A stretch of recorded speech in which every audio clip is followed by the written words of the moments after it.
All right, last lesson. Woo woo. Percent yield. So this is basically when I'm asking you, how many students are there? How many of them are wearing black shirts? How many of them are wearing white shirts? You put the total white shirts on top, total number of students at the bottom, you get a percent times 100, boom, boom, you're done. Basically the same thing. So what I want you to do first is I want you to go ahead and write down the definition for percent yield. Okay, so it's gonna be percent yield.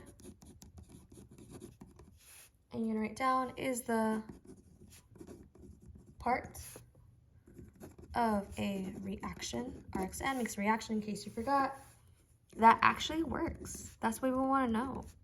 If we, or when we do the lab when I come back, we wanna know how much of it actually worked, how much of it didn't, how much is actually left over versus how much we thought was actually going to be found afterwards. Actual yield is kind of like in the word itself, is gonna be results from real life experience.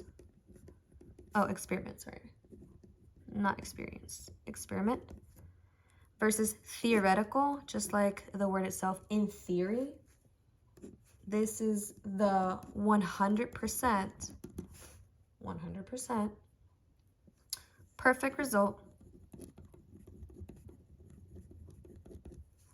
determined by stoichiometry. So guess what? It's coming back. So you didn't learn it the first time, make sure you go back to lesson 6.2 so you can remember how the heck to do stoichiometry because it's coming back. All right, so assuming nothing goes wrong, this is the theory that you should get. So then we're gonna go scroll a little down right here. It says, why aren't chemical reactions always perfect? Because sometimes, let's say you put in popcorn into the microwave, you pop it up. Not all 100 kernels are going to come out.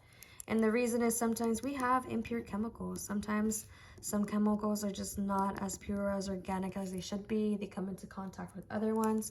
And of course, sometimes we have our environment that also has to deal with it. The environment maybe was too hot, not adequate enough, too cold. Maybe it caught a draft, got a little sick. We also have some side reactions going on.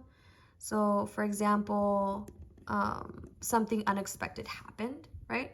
For example, one of the popcorn kernels burnt, therefore caused a domino effect, causing other ones to burn, whatnot. However, maybe it was too close to one of the heater sides of the microwave or whatnot.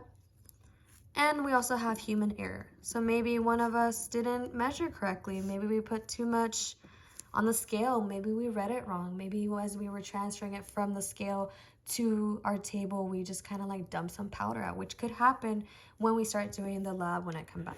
So this is all very good variables that we could look at, right? Just to let you know, when you do get to do your experiment, 60% yield in real reactions, as in the real one you are going to do in a couple of days, is considered very good. That's actually more than good. That's considered great. You don't have to have 100% as your answer, but if you do come out to have like around 60%, then that's really good. That means you pretty much did an almost perfect experiment. All right, we're gonna look at the first one, and then after that you will do the second one, and then you will take your exit ticket and you will be done for the day. So here for number 1, it says copper 2 chloride reacts with excess aluminum to produce aluminum chloride and copper metal as shown in the equation below. Boom, I went ahead and did it for you. Heads up, it's obviously not balanced out, so you're gonna have to go ahead and do that. If 3.4 grams of copper 2 chloride react and 1.4 grams of copper are formed, determine percent yield of this reaction. I'm gonna give you a little tip on the side. All right, tips. When you hear the word formed, that is what you actually got. As in you formed popcorn, as in you formed a cake. That is going to be your actual yield. Then in theory, you're reacting the 3.4. Like I'm reacting eggs, banana, and flour, and then somehow forming muffins, cupcakes, and cookies, right? So reacts is going to be your theoretical yield. So in theory, I'll make this yellow and I'll make this pink. You are reacting the 3.4. All right. Then what you actually got was that 1.4 grams of copper. Actual and theory. Then you gotta go ahead and balance it out. I'm gonna go ahead and give you the coefficients. By now, hopefully you do know how to balance. Again, if not, you need to start practicing on the next question. Gives you a nice balancing opportunity. Then this is how you're gonna set it up. You're gonna do two separate little equations. First one's gonna be pretty simple. You're gonna write percent yield. Let me zoom in a little bit. And you're gonna give me the formula, which we know on top was actual over theoretical.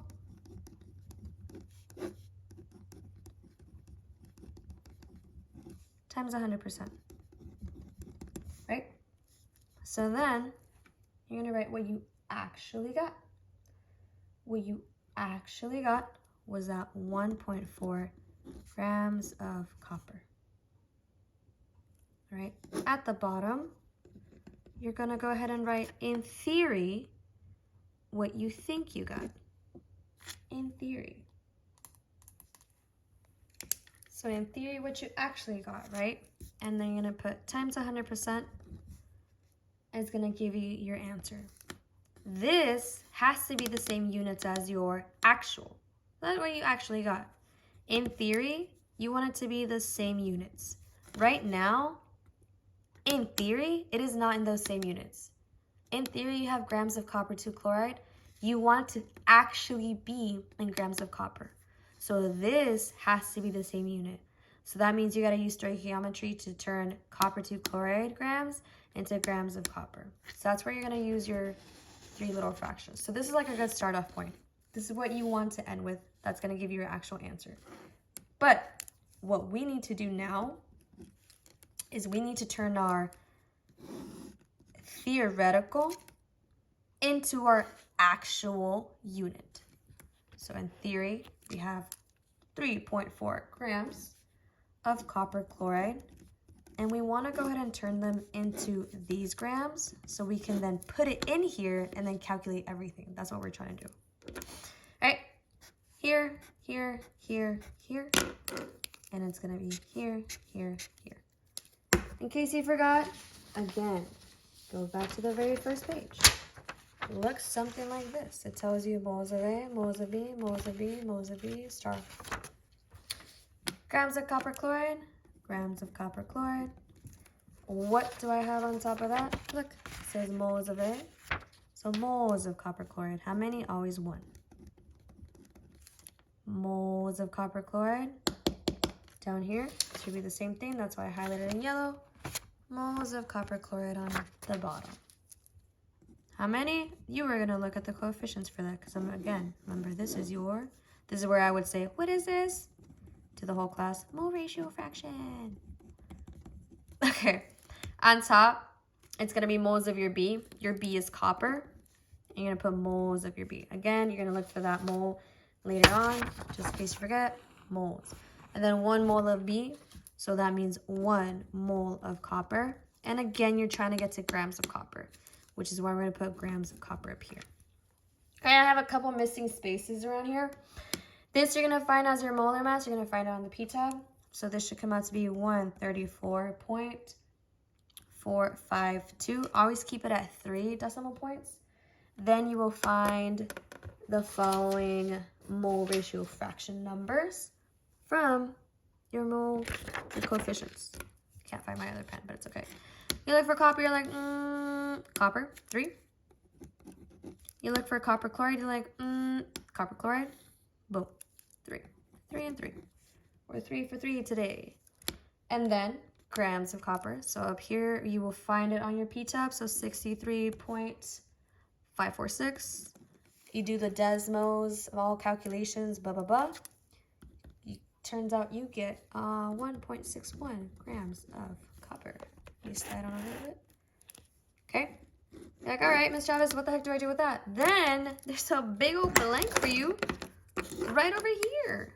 That's what you do with it, because you have now found your theoretical, but in the same units as your actual. So that goes there. You do all this work so you can have the same units, so you can plug it into this formula. Otherwise, you can't just plug in that 3.4 in here, because it is not the same units as your actual. You actually got grams of copper, so you have to put it the same units and turn them into the same units. So that 1.61 goes up here. Now you can calculate it, right? Because we have the same units. Times 100, 87%.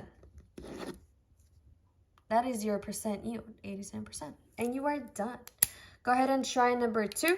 Once you try number 2, looks a little bit like this. You are officially done with all of the lessons. So you try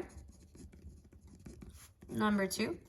Then you will take your 6 points for exit ticket. And then keep in mind, if you complete the whole packet, so you complete the notes following along with the videos, you get 10 extra points on your Unit 6 exam. Use them while you can, because you need every point you can get. All right, see y'all later.